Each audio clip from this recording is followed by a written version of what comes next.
everybody. We're the good doctors of Abbey Research. I'm Dr. Erin. And I'm Dr. Kristen. And you're very welcome to our YouTube channel. We are social scientists with PhDs who love talking about both popular and lived culture. We are educators who encourage empathy and inclusivity through conversations. And we love to talk about everything from systemic racism to the crazy wigs on Bridgerton and anything that falls in between that very wide spectrum. We love conversation, so please make sure and subscribe to our channel, like our videos, and comment below to join the chat. This video is part of our series called The Good Doctors Diagnose, where we take something that's happening in the world in general, not necessarily pop culture, but kind of more trends or things we're noticing, and put our social scientist spin on it.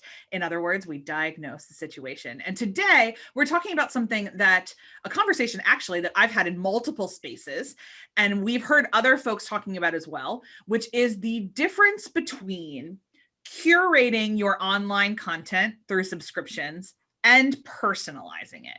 So in these times, especially of the YouTubes and also a lot of different streaming services, it's very, very, very easy to kind of hyper curate what you consume. Mm-hmm. It's easy to only listen to voices that you really enjoy. It's easy to kind of do all of that. However, that can psychologically very quickly tip into the idea of a personalized entertainment or life experience. These are still communally produced things that are not necessarily produced with specific people in mind. And yet it can feel that way because of the hyper curatability of everything that we have these days.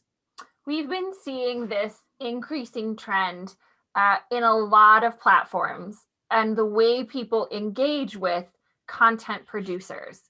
One of the things that I've seen recently on a Facebook group that I'm a part of is comments that people are making about a particular artist and why they haven't produced music during quarantine, because I would really love some new music from that person.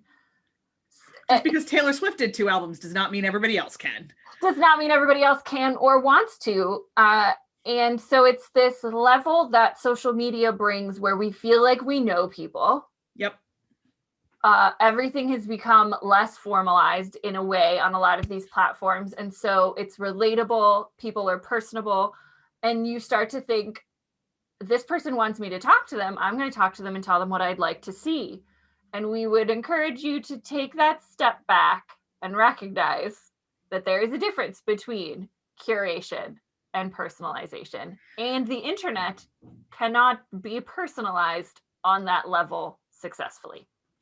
This is a kind of common thing, especially in fandom spaces that I'm in, which I talk about a lot, in that you need to produce sometimes what you want to see in the world because no one else is going to do it.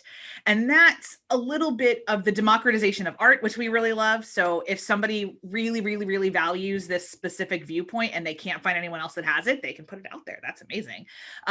And it's a double-edged sword. So in terms of organizational theory and kind of how we do life together, we would encourage leaders and group members to be aware of this, that there is a tendency to personalize and interpret things, interpret policies, interpret decisions entirely through a personal lens that is being encouraged by the current culture.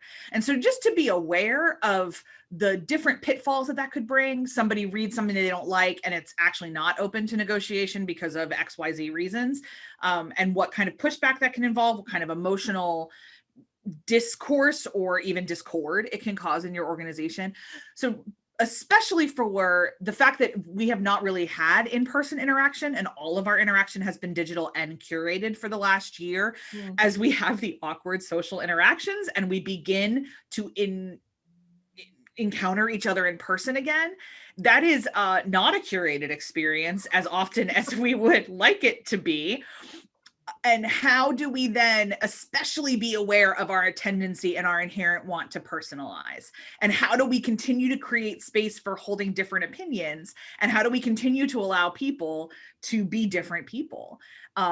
and we're seeing a pendulum swing, so we want to call it out and say, like, let's kind of find this balance again. So we're curious if you've seen it in the spaces that you're in, or if we're just two cranky old ladies on the internet and we're concerned about it on this level. Make sure to comment below. Tell us what you think about curation versus personalization. And we will see you next Monday for the next Good Doctors Diagnose. Have a great week, everybody.